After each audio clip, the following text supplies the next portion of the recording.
Hello and welcome to the Undressing the Spirit podcast, where sex and spirit go hand in hand. Join me, Tamara Powell, on a no-holds-barred adventure into the psyche and beyond every conceivable limit.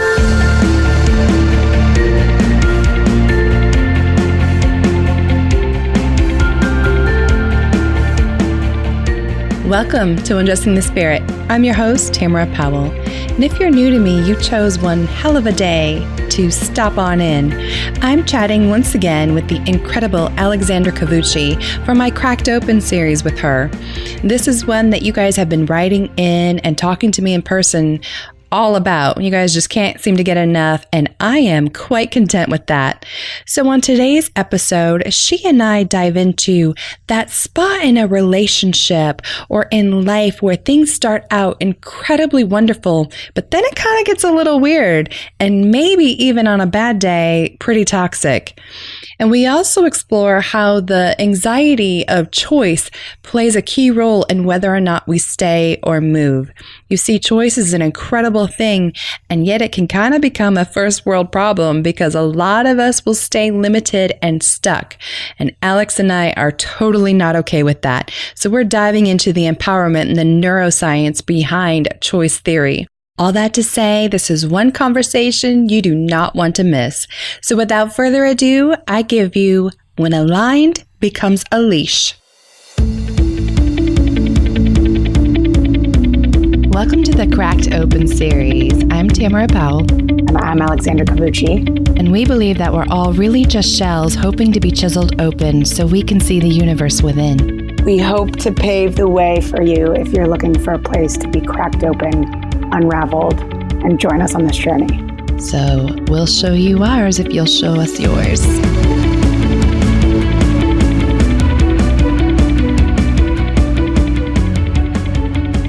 Morning, Alex. Good morning, Tamara. How are you? Oh, delicious to be talking to you. So glad to be here. Welcome to the listeners. So glad you're with us. Today, we're going to be diving into how to know when something's right for you, when something's no longer right for you, and that difference between falling out of alignment and letting things go a little too long, sometimes into toxicity. How does that sound, Tams? So good. Good, right? So I know we've all been there. So scary. We've all been there. I'm sure a lot of listeners are there right now. Mm-hmm. It reminds me, I love my quotes, but it reminds me of Marilyn Monroe when she said, sometimes good things fall apart, so better things can fall together. Was that her? Yeah. Oh, I didn't know that. You're like a little quote genius over there. Yeah. Supposedly. Now, if you know of something otherwise, feel free to email me, but I think you're the quote master, so. And I thought about how people are so afraid sometimes to walk away from something they know that it's no longer serving them. Yeah. And if they can keep that mindset, right, of if I let go of this, I'm making room for something better. That's comforting to me. Totally. I see this a lot. I see this in myself a lot. I see this in the world a lot. I see this in friends a lot. I see this in clients a lot. Walking away from something is that is not serving you is particularly scary on every level, right? So we've got a couple of different levels. We've got the level where you feel that internal nudge and you know that it's wrong, but you can still rationalize the shit out of it. You can still be like, well, I'm probably just scared, or well, this or that, or well, this or that. And I'll share an example of that in my own life this week, actually. And then you can kind of, that excuse making pushes it up to where you create this pressure in yourself, in your body, that pushes back, right? And even in your environment, in your external, whatever it is, your relationships, your situations, where all of a sudden things can start, if one's not careful, things can start to get unhealthy. Things can start to get toxic. But I even noticed there that people are just as adamant sometimes about not listening when they know something's wrong for them. So I find it really interesting that it can happen so severely on such a subtle level, right? Like, I know this isn't the right thing, but I can't explain why. And, they don't want to go there. And it can also happen on such a deep level of what we see in the world, such as abusive relationships, places where people actually scare themselves into staying. And so, yeah, I'm super pumped to dive in. Oh, so good. So good. I am queen of over analyzing and rationalizing myself to stay in things longer, especially I've noticed the longer that I'm in the industries that we are, because it's almost like we know fucking too much. And so I try to like self-therapize sometimes, and sometimes that can be incredibly healthy, but other times it definitely keeps me in a situation way longer than it should because I'm trying to be the nice girl. Mm-hmm.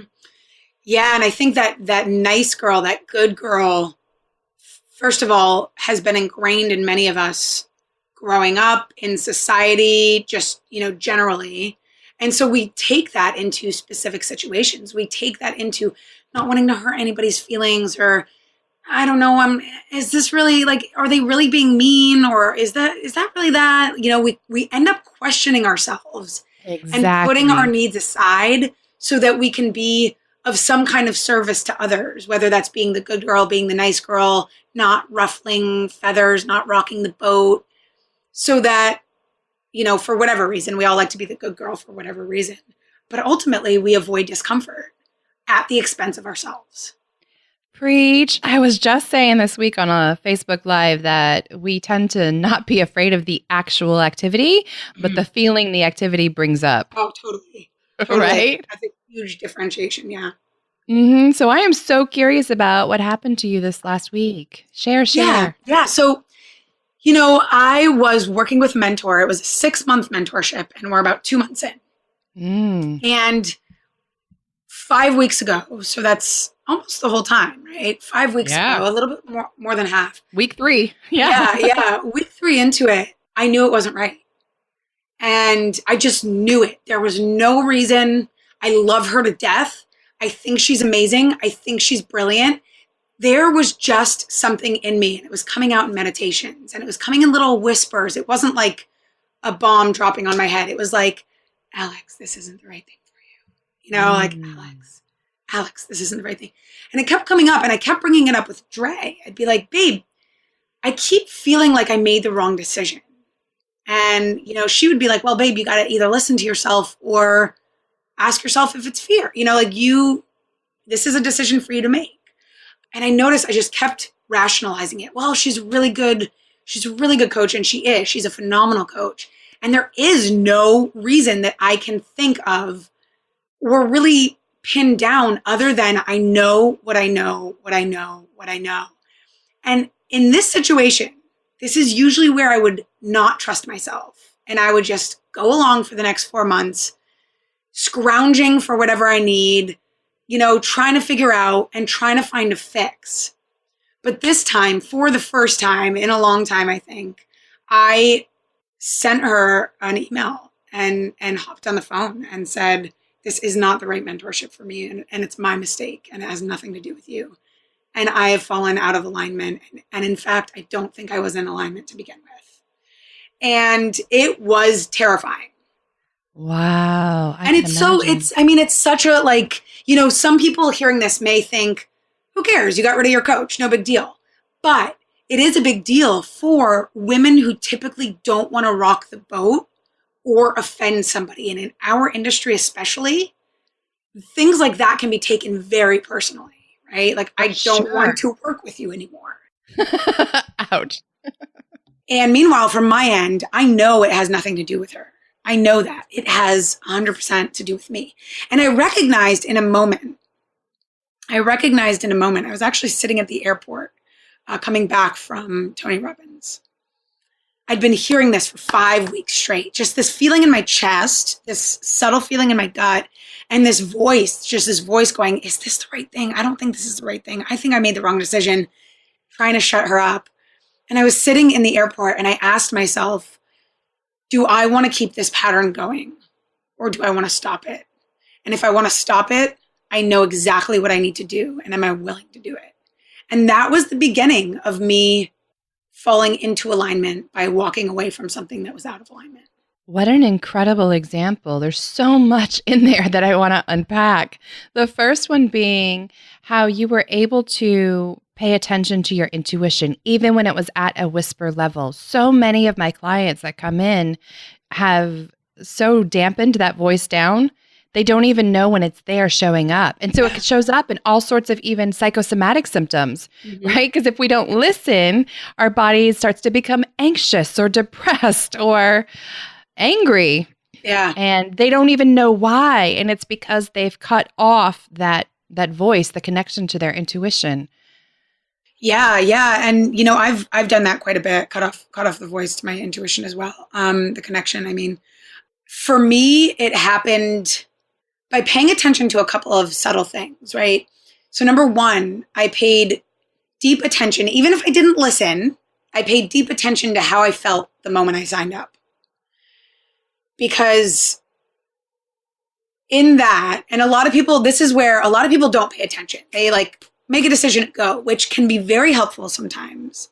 But in some instances, it's really helpful to feel into what's my body actually doing, right? Not what my mind is doing, because my mind was all over the place. This is right. This is wrong. This is great. This is bad. Da, da, da, da, da.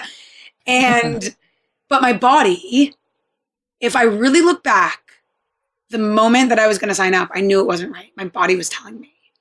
Now, I didn't listen then, and that's okay. But I started to notice my body before I would get on calls, or my desire before I would get on calls. I don't want to do this. I don't want to be on the call. I want to skip this week. And there's a difference between I want to skip this week because it's out of alignment, and I want to skip this week because this shit's hard and I know she's going to call me on my shit, right? Right. There is a subtle difference. And for me, I'm not really sure how to describe that subtle difference. I think it's different for everybody. But for me, it kind of shows up in one of them has a whiny avoidance, the one where I don't want to deal with my shit because I know I have to deal with it. It's more of a whiny kind of avoidance. I don't love your whiny voice. I love that you own it. I don't That's the one. Yes. Yeah. And the other one is get out of Dodge, Alex kind of voice. She's not being a whiny kid. She's being an adult. And she's like, babe, get out of Dodge. You don't want to do this. And so I guess for me, there is a difference between to listen to my intuition. It's often the adult voice and that feeling in my body. And it's a distinct feeling in everybody's body. And I think, Tamara, you probably have a different feeling in your body. I have a different feeling in my body. The listeners probably have different feeling in their bodies. And this is kind of where just being aware and paying attention gives us that communication with our bodies, right? Gives us that communication, like having a communication with our partners. We have to listen to them to know what they're really saying behind what they're saying, right? So true. And that's the same for your body and this intuition. I also just meditated. I know it's simple, but it's been a really, really diligent practice of mine for the last 6 months to a year, and it's a non-negotiable for me. And I think in building that as a non-negotiable, I started opening up space for that intuition to come through. Amen, sister friend. You have to have white space in order to hear anything. Right. I think because we're all grasping for things outside of us. Even sometimes the right answer, which is supposed to come through our intuition, we start grasping for things that, do you think I should do this? Do you think I should cancel with her? Do you think I should this? Do you think I should that? And in reality, we had the answer all along. You're right. I was thinking about how I tend to feel it, and I think I often feel it first in my throat, which is interesting, right? Throat chakra. Are you going to speak your truth or not, Tamara? Yeah. Also in stomach issues, things can be exacerbated. So I was born with Hirschsprung's disease, which is a colorectal disorder. And I've noticed that when I'm struggling and not paying attention to shit, my body will literally let me know through symptoms other people would refer to IBS, either the constipation or loose bowels, neither of which are fun. Right. And my stomach will expand. I'll almost look like I'm 9 months pregnant. And if you think about that on a spiritual level, it's I'm literally not releasing, not making the decision that I need to be. So fascinating. Wow, and I tend to feel angsty anxious when I'm out of alignment. Yeah. Really irritable. I'm not fun company around those days. Yeah. Yeah. And a little edgier too, a little bit, very curt. Like squirrely almost, like I noticed I was squirrely. And because essentially what's happening is you're trying to speak through yourself while also trying to ignore yourself. And so that can create this squirrely, edgy energy that's going on between you, because it's literally two opposite energies, two opposing energies fighting. No, stay down. No, come up. No, stay down. No, come up. And it's hello duality confusing as fuck for your body, right? Yeah. So yeah, I think we all deal with this on some level, whether massive or subtle. For sure. The other piece that instantly jumped out at me about your story was that you gave yourself permission to walk away from something before it even became toxic. And I don't think enough people do that. Mm-hmm. They wait until shit is just like burning down around them, or they've got the therapist or coach going, yeah, that's toxic. Let's put that, nasty skull and crossbones label on it as the green sludge is oozing out your sides before they will walk away. And you sat with it for, 5 weeks. That's a decent chunk of time. But like you said, it wasn't that there was anything wrong with her. I love that you still I love her. Yeah. Such, esteem. But you were willing to give yourself permission to only accept the absolute best for you. Yeah, absolutely. And as you were speaking, what I noticed was when we wait for things to get toxic, it can be another form of looking for permission outside of ourselves.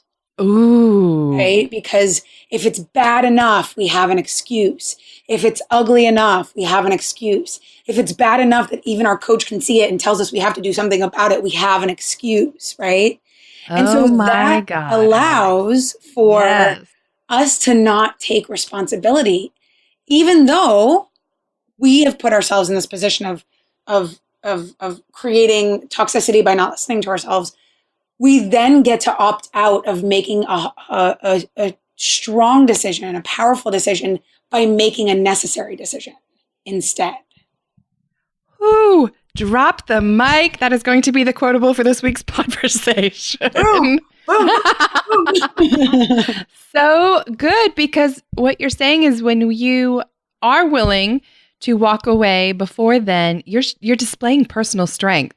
And if you're just going to sit back on your heels and wait for me or Alex or anyone else to come along and go, yeah, that looks like shit. It looks pretty gangrenous. You should probably do something about that.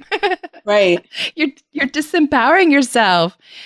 Isn't Tony Robbins, ironically, is one that talks about it. If you're going to give everyone else credit for the bad, then you have to give them credit for the good too. Mm-hmm. Yeah, absolutely. Right? If you're not going to take responsibility for your decisions and you're going to let your coach, your mom, your grandma, whoever make those decisions for you, then you don't get to own the strength that comes from that. Right.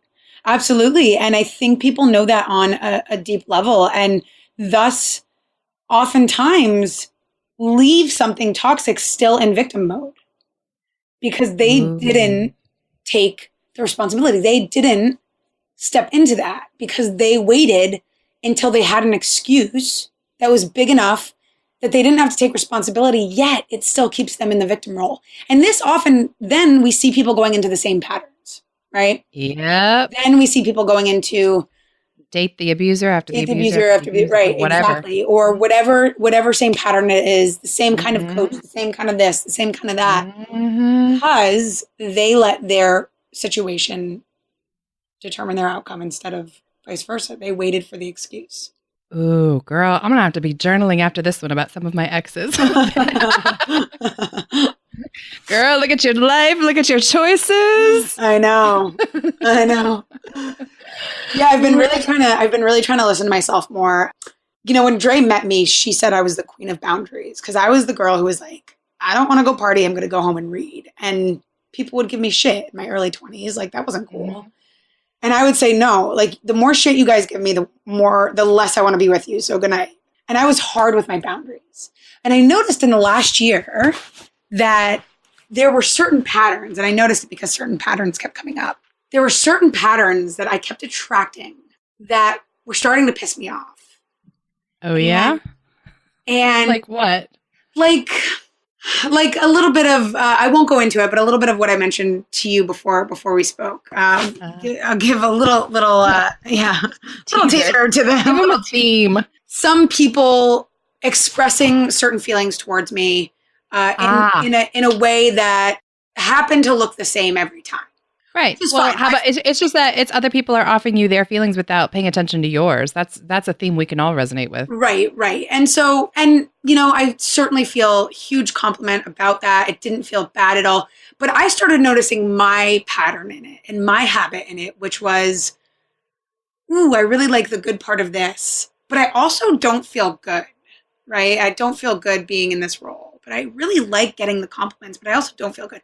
And again, without diving into it, I think that was one of those instances with a particular person was a situation that kind of tipped me over to the edge. And I realized for somebody who's great at boundaries, I'm not setting boundaries for myself, on myself, with myself. And Mm-hmm.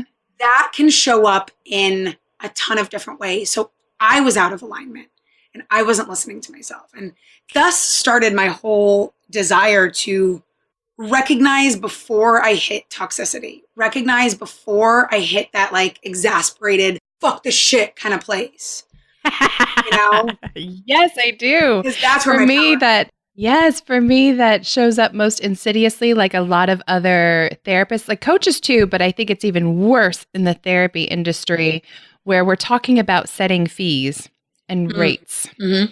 And I, fresh out of grad school, wanted to save the world. I still do, but being able to help absolutely everyone. And there's authenticity to that. I am a nurturer. Right. I just want to free everybody of the shackles that bind them. And but that meant working crazy hours. It meant accepting fees that would not even, pay the rent of my office. Totally. Just because I wanted to get everyone in and I felt for them. I felt their pain. How many empaths listening to me, you know what I'm talking about. So it was really scary to say, no, this is how much therapy costs. And I know, guys, without getting onto a soapbox, the managed care system is fucked. So I'm sorry. I feel you too. I also have to find my own therapists and coaches and money's an issue for everybody. I don't even care if you're a millionaire. But having to say, okay, this is how much I need to be able to pay my rent and be able to provide quality therapy to everyone who comes my way. And knowing that that's going to preclude many people from being able to sit with me. Mm-hmm. Girl, that was hard. But taking a look at that shadow side of where is this under my responsibility? Because what happened was, here it comes towards the end of the month and everything's tight. And I see these clients coming in and it's not that I don't love the client, but knowing that I'm only going to get, $20 out of it starts to cause a problem. Absolutely. And I thought, and then that can really damage the therapeutic relationship because I'm not able to stay as present. Instantly, I'm feeling shame while we're talking about this. So that's interesting. I love these really conversations. Yeah. Right? I'm like, oh my God, what are people thinking that their therapist doesn't care? No, we care too much at times is what I'm saying. I think I think it is that you care too much because you grapple with your livelihood and their livelihood, right? It's exactly. like if you're struggling with deciding on you versus them, it's because you give a shit. It's because you care probably more than most. And I think that's a beautiful thing. However, it also, like you're saying, doesn't lead to you showing up as powerfully as they deserve. And you know that. Right. So when I know that my full fee is, going to be paid and that's not going to get in the way of the work that we're doing. I once had a woman that just reminded me, she came in with a little pickle jar and she had been saving for 3 weeks for her session. And I love it. I mean, it was full of, crumpled dollar bills and quarters. And I took that and it was one of my favorite sessions ever because there is something to be said about this, going on a slight tangent, that the energy that we bring into any relationship is so much clearer and stronger when there's an exchange, when there's reciprocity. Oh, yeah.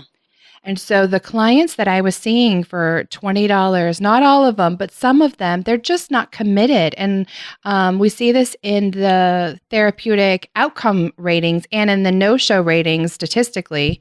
All my therapists listening right now are going, when when managed care is able to take full responsibility for it and they don't have to pay anything out of pocket or save for like military clients, it's, your session comes around and I was thinking about you going, oh, maybe not this week. It's even easier if you canceling doesn't cost you a damn thing. Right.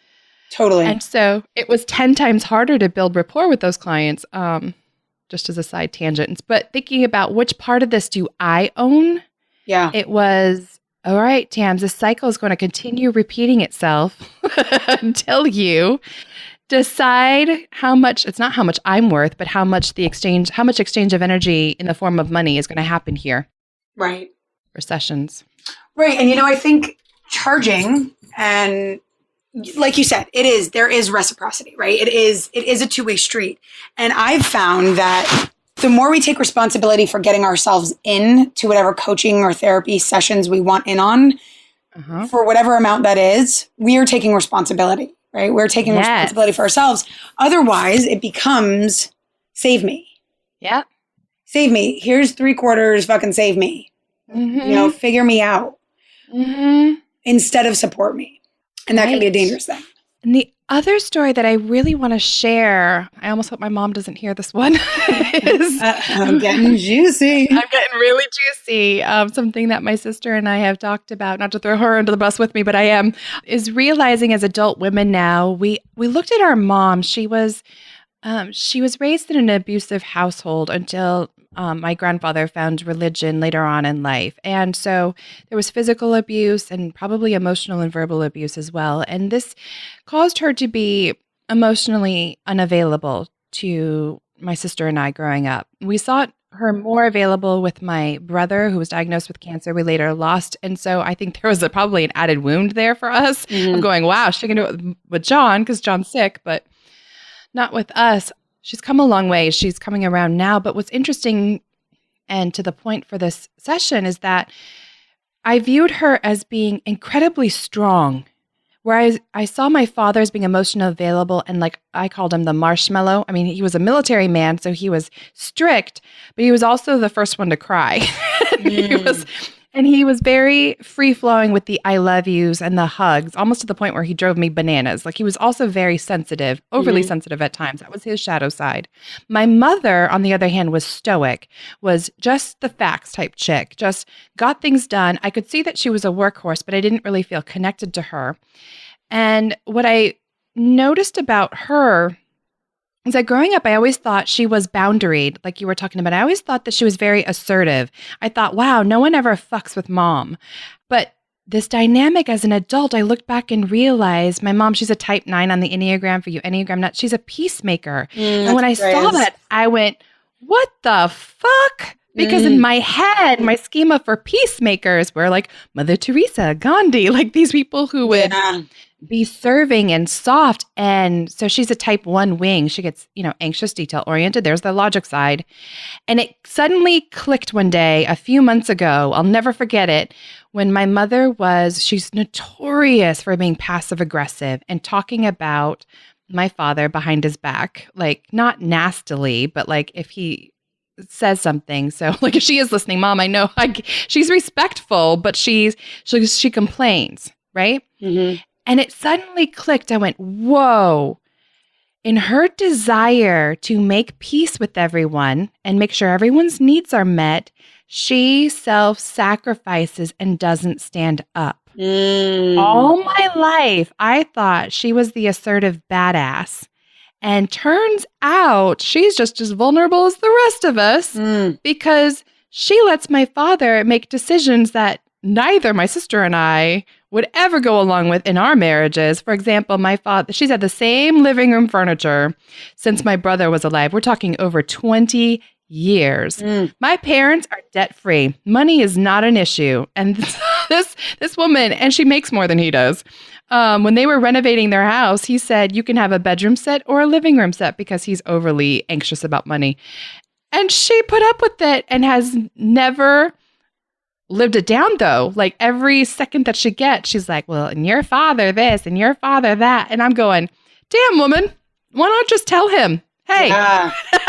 Yeah. this is my money. And so my point being, her part of that cycle, that toxicity in their marriage, well, not toxicity to the nth degree. They're amazingly beautiful married, but do you know what I'm saying? Like Absolutely. the damage in their relationship is that in her desire to be the nice girl, like we were talking about, actually ends up driving everyone batshit when she complains and nothing changes. Absolutely. And I think you make a great point. There can be toxicity in a good relationship or the whole relationship doesn't have to be toxic for patterns to be toxic. Right. And the whole coaching relationship doesn't have to be toxic for patterns to be toxic. And your whole life doesn't have to be toxic for patterns to be toxic. I think that's a really great point. And also that thing doesn't have to be toxic for you to be creating toxicity over here because of that thing.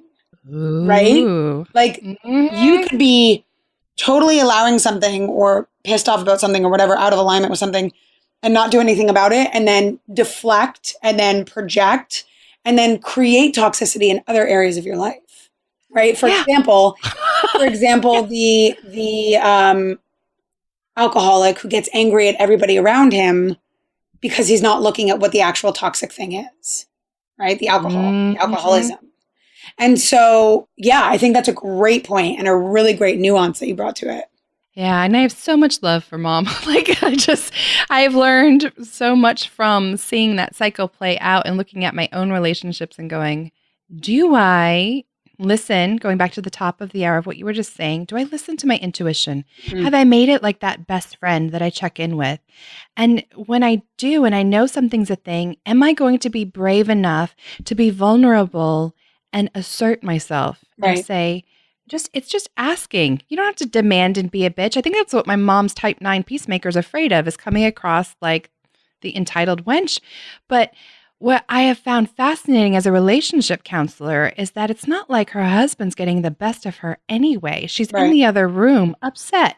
Right. So it is more loving to say, hey, John, I hear you. Money's always a thing, but come on, we're debt free. We both have a pension now.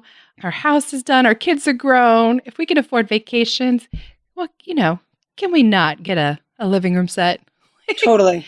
Can we not brainstorm together? How very inviting him into her want rather than, shutting it off and trying to deal with it on her own, which does lead to all sorts of unhealthy things. Thank God for her, it's just passive aggression. But like you said, it could be alcoholism. It could be all sorts of fucked up things, affairs, drugs. Yeah. Yeah. And what I think a lot of people don't realize, and even myself sometimes, is this starts with the little seed of being out of alignment.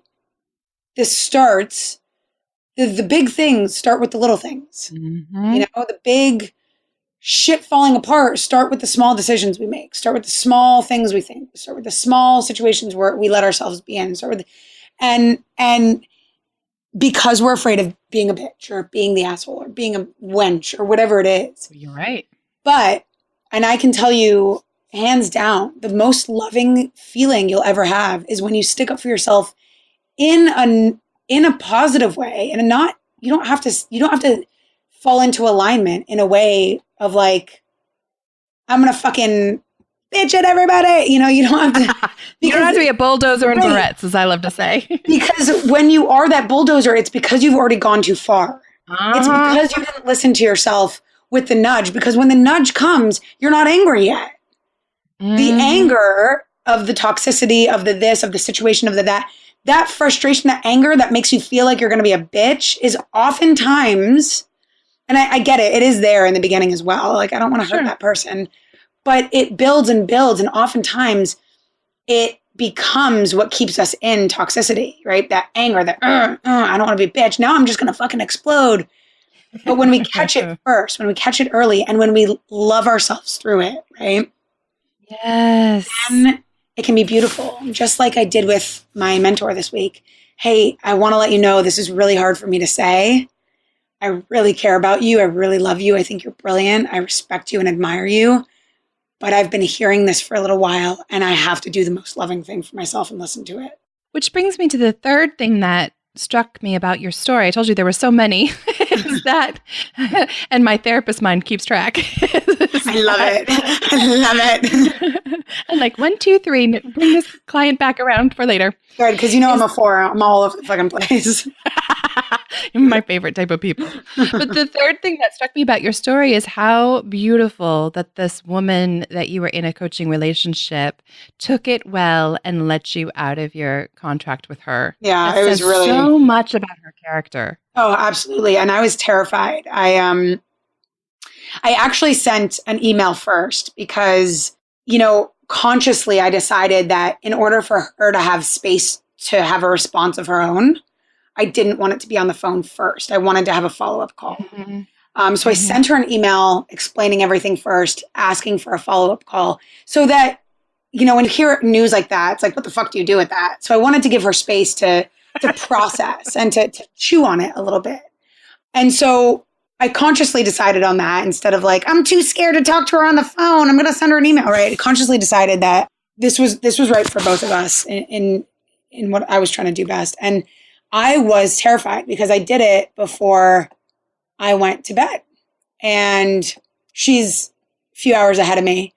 And I was terrified in the morning to wake up and see what I, in my mind and all of our minds, we go to like World War III, we go to like, and it was a really beautiful response. And, she thanked me for quote unquote having the lady balls to bring this to her and totally respected it, wanted to catch up, to part ways positively and in a loving way. And that we did. And it was a really beautiful experience and kind of showed me, regardless of what her reaction had been, I was really proud of myself. But it also showed me that the destruction that we see in our minds isn't always accurate. Sometimes we get really pleasantly surprised when we work from a loving place ourselves. Yeah, you make it a hell of a lot more likely to happen. And so a shrink types call that a corrective emotional experience. Such a beautiful story because now hopefully moving forward, the connection between your intuition and the part of you that makes those executive decisions and puts it into action is now 10 times stronger and is willing to do it again and again and again. Right. Which for us woo types on the other side is increasing that vibrational alignment and law of attraction. Right. Totally. So good. So good. And you'll notice. So for anybody out there feeling like they're not really sure if a decision's right for them or not, one thing that I did in this situation was I thought to myself, I imagined canceling. I imagined what it would be like to cancel, past the fear, beyond the fear. And I felt insane relief.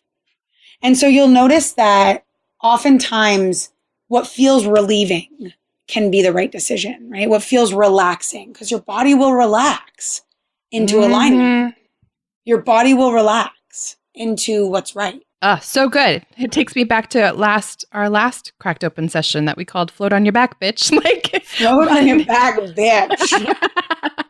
Because it is exactly like that. We so overcomplicate it. Just pay attention to how you feel. And I think we shared that intervention once before too, of when you're struggling with a decision, do I stay? Do I go? Do I do this thing? Do I do that thing? Simply allowing, it doesn't even take up to 24 hours, but us shrinks say, give it up to 24 hours, live as if you've already made that decision, which is exactly what you did. Like, let me just daydream about what it would be like to cancel. And instantly your body was like, oh, that. Yeah, yes. Yeah.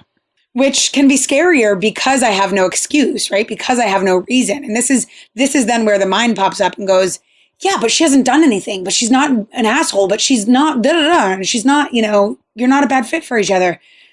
But that split second of relief, that's where the answer is, not in what follows, right? Yes. I had that so poignant moment in my last marriage and going exactly the same thing. Well, I mean, we're friends.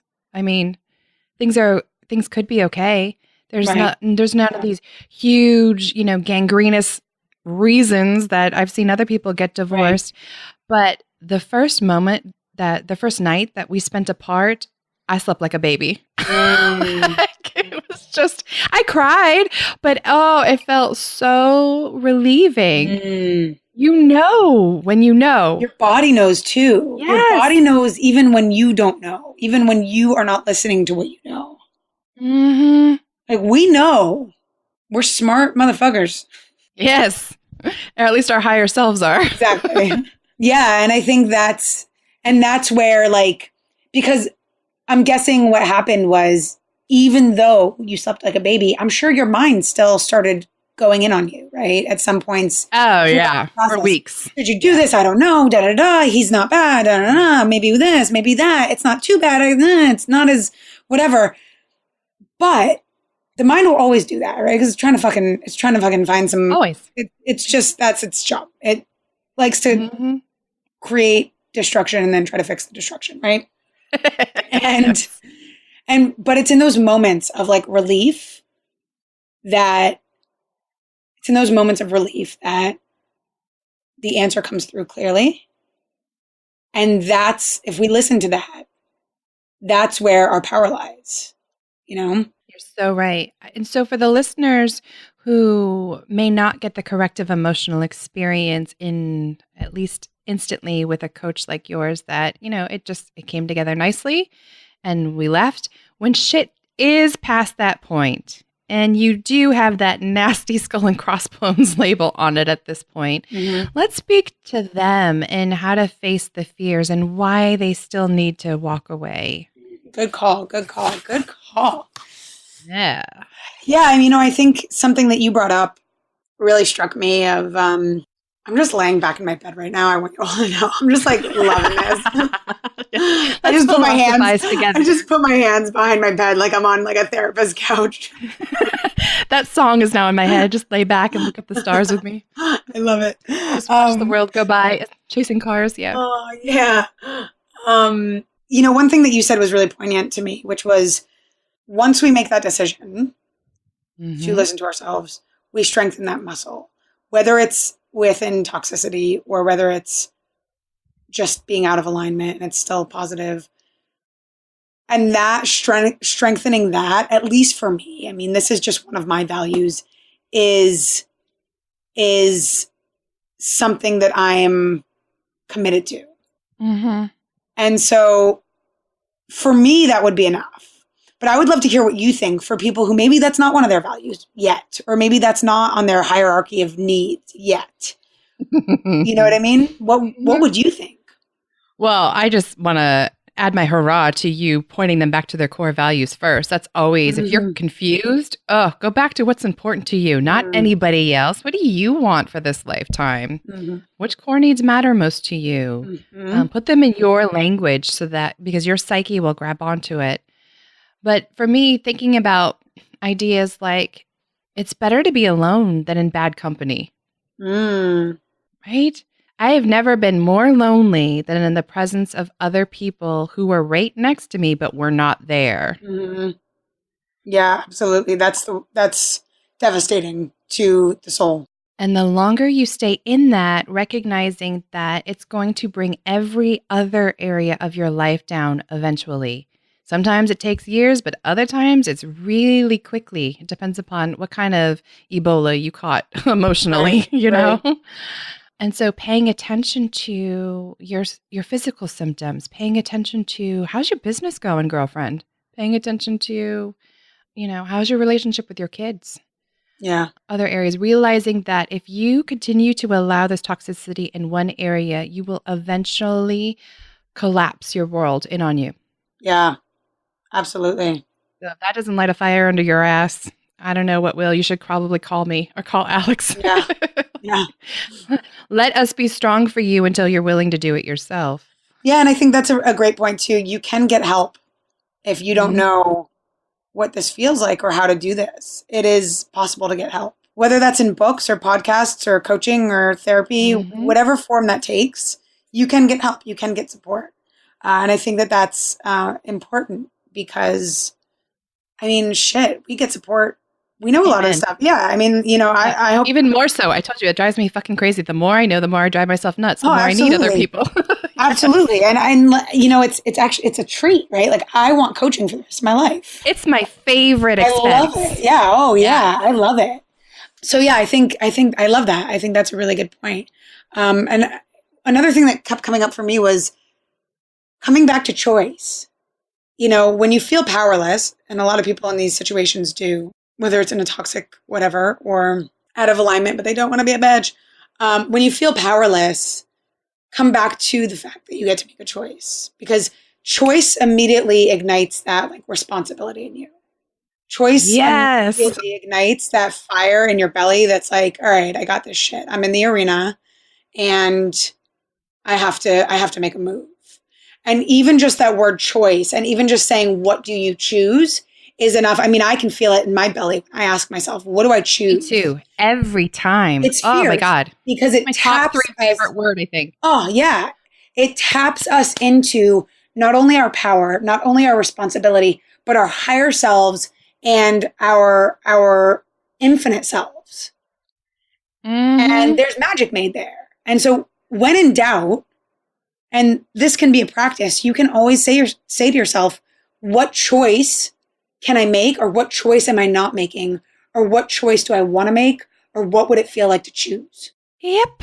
And it can be so simple sometimes. My clients initially can get surprised or perhaps frustrated when we start practicing it. I feel like Mr. Miyagi, wax on, wax off. Like you don't always get to go straight to the arena. You might not be ready for that, right. But you might need to start practicing listening to your intuition and making choices like, what are you going to wear today? Absolutely. What are you going to eat today? I had a podcast guest, I think it'll air the week before this one, who was saying, when you can't even decide that you want sushi, you are cut off from your intuition. Absolutely. Sometimes we need to practice on the small things because they get so disempowered. They're like, you don't understand. I don't have a choice. I have kids in this relationship. I've got nowhere to go. And I say, you do still have a choice, but at least how are you going to allow this person to affect you internally? You can start there. Absolutely. You can start with the relationships with your children. Absolutely. You can start with making a fucking plan. I'm starting to get heated. I love it. I love it. Let it out. Really passionate. I'm on the sidelines, like clapping, cheering you on. Yes.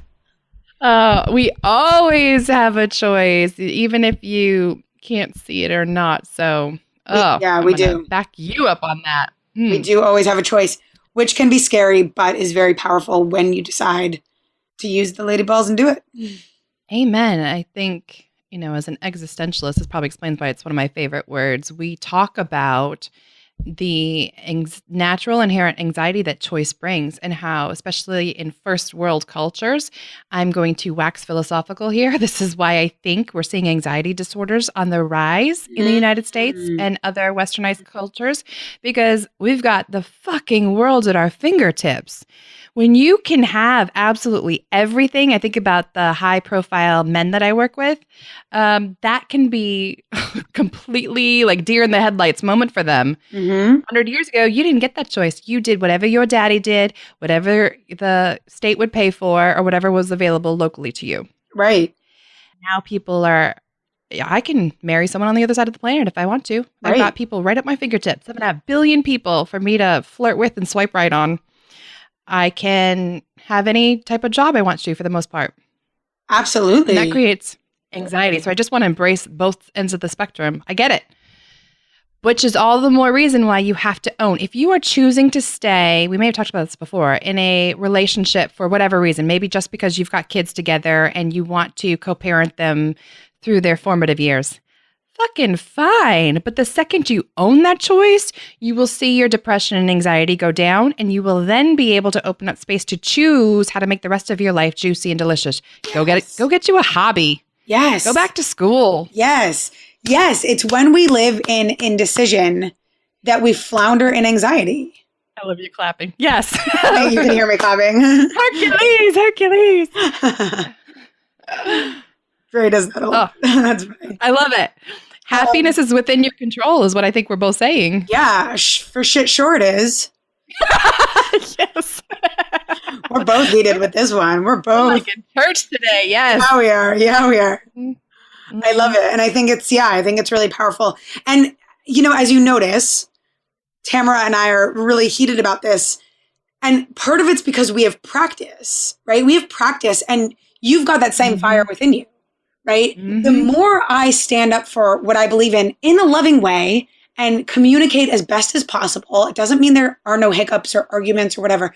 But when I stand up for myself in the most loving way, God, I feel like I could take on the fucking world because you can. I show that I have my back, right? Because I can. I just want everybody to go make some decisions. I know. Walk up into Sonic. I will have that strawberry banana blast. Yes. I am choosing that cherry limeade. I love it. Walk up to your lover. I choose this dick right now. Amazing. Bring it in. Yeah, bring in some choice. Yes. And notice how juicy happy we feel instantly as well, right? Totally. Yes. Carpe the fucking diem, people. Yes. So as we start to wind down, Alex, what are some tips that you might have for embracing the suck before it gets juicy? Like you would embrace your fear even though it went well. Yes. Granted, I had just done a fire walk, so I wasn't really afraid of anything. Well, fuck, for the rest of us who didn't go to see Tony Robbins. No, I would say that. I've done that quite a bit before, and it's something that I practice. Number one, I would say make it a practice, right? So be aware because you have also a choice to walk into your fear. Fear is not happening to you without you participating. So I would say, you did, girl, what? I would say that instead of being dragged by your fear mentally, in your mindset, instead of being dragged by your fear, which happens when we try to avoid it, make a choice to face your fear. Instantly, you feel more powerful, right? So whatever it is you're afraid of doing, afraid of not doing, make a choice to look at it in the eye, feel it in the body, because all it is a feeling in the body, really, and a lot of flurries in the head. Mm-hmm. But once you make that choice, and bringing it back to choice, once you make that choice, you get an anxiety lifted. You get the anxiety of having to deal with the fear lifted. Yes! I'm going to start banging on things. Thank you. Yeah. Once you go through those feelings, which I'm going to take it even more reductionistic, they're just fucking neurotransmitters. They really are. They are. Okay, we let them kick our ass, me included. I'll raise my own hand in that. Totally. But let me tell you it again. They'll go away within 90 fucking seconds if you don't continue to add on to it. Totally. And it's in not making the choice to face it that we add on to it, right? Because in the thing, it's persistent. You stay. Right. Oh, that limbo's the worst. Right. And so, I felt that to a small degree with this 5 weeks of like, am I listening to this? Am I not listening to this? Meh. And at some point, I was sitting in the airport and I was thinking about the call coming up that I had with my mentor. And it hit my stomach like a sack of bricks. And I made the decision, I'm going to look at this fear right now. I'm going to look it in the face and I'm going to make a decision. And immediately in facing my fear and deciding to face my fear, I wasn't afraid of my fear anymore. I was experiencing my fear. And experiencing it is different than being afraid of experiencing it. There's a whole different relationship to it between experiencing it and being afraid of experiencing it. And guess which one's more powerful? Experiencing it. Right? Yes. So I made the choice to experience the fear, to walk right into the fear. And again, we always have that choice. Even if you're like, but, no buts. You have that choice. You have the choice. And as I mentioned before, I thought about like, what would it feel like after this? What will it feel like after this? What's my body saying to me? And then, at some point, it's just do or die. I'm going to decide to continue or I'm going to decide not to. But I don't want to live in this limbo shit anymore. I'm tired of that. Beautiful. So what I'm hearing you saying is accept that you're going to have some feels. Don't hold in your feels and pretend that everything's okay. Let them run through you. Mm-hmm. And embrace that it's going to be incredible right on the other side of this. Absolutely. Even if it's not like automatic nirvana, you will be on the upswing. And I promise you, sir or madam, it is a hell of a lot better than where you're sitting right now. Yeah. And I noticed even if my particular mentor had a terrible reaction, and I thought about that, I knew I was in my power. Even if that had come, I worked on behalf of myself. So I was no longer afraid of that. I was like, I'll deal with that when it comes, if it comes. Right. And I think that's where the power comes. So what would you say for somebody who's kind of either in the shit or not wanting to deal with the shit? What you said. We are pretty much the same woman at times. And, to give yourself time, but recognize that time alone does not heal all wounds. That's fucking bullshit. It's the meaning that you make within the time. Ooh, Yep. Ooh, hallelujah. We are just grooving today. I know. And to give yourself the support if need be. But like I talked about in the last Cracked Open, be careful about who you pick. Yes. So, call in a professional if you need to, or just someone who has been tried and true, who does sit in it, but doesn't yes man you. Yes. And be really open to following your curiosity with what your soul needs. Make friends, make besties with your intuition. Mm-hmm. Really good book that people will be like, I'm not quite sure how that ties in, but I'll tell you for this is Lissa Rankin's, I'll put it in the show notes, Mind Over Medicine. Oh, such a good book. Right? Incredible. Her TED Talks, just get any of it by her. And ironically, given what you were just talking about, her follow-up was the fear cure, right? Because every time we go to make a decision, the fear pops up. I have not heard of that one. I'm going to have to. That one's juicy, delicious as well. And the reason I love Mind Over Medicine is you can get a free download of the PDF that goes along with the book if you want it for an easy handout. And I use that a ton with clients because she breaks down all of our different levels of being and gives you suggestions of questions to ask yourself. So if you're still trying to make friends with your intuition, that is a really great way of looking at it. Oh, well, is my sexuality on point? Is my environment on point? Mm-hmm. Are my finances on point?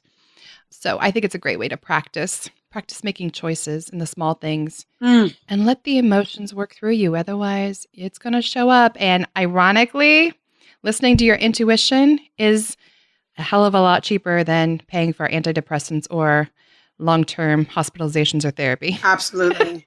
Absolutely. So, well, Alex and I both want you to come have a session with us. We want to be able to empower you to do it on your own and not be dependent upon us forever. Yes. And to show you that you can do it, by walking right into it. Mm-hmm.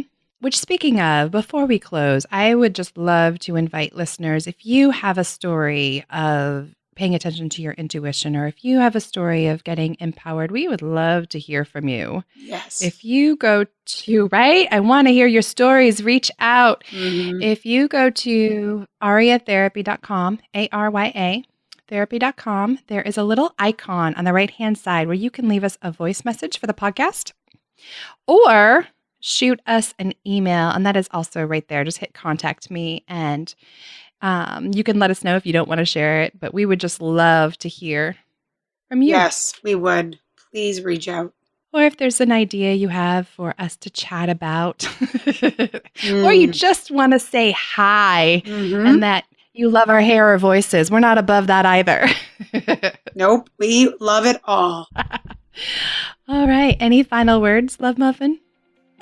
So many, but as always, we'll save them for another podcast. All right. Sending you all much love.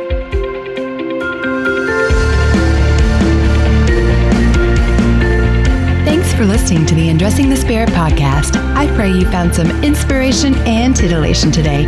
As always, I am forever grateful for 5-star reviews, comments, and subscriptions on iTunes and anywhere else you may be listening to this broadcast. Please note the information provided is not meant to convey professional, psychological, or medical advice. If you could use such services, I highly recommend seeking them out from someone you trust. To get in touch with me personally, please check out aryatherapy.com or talesfromatrapezoid.com. Until next time, everyone.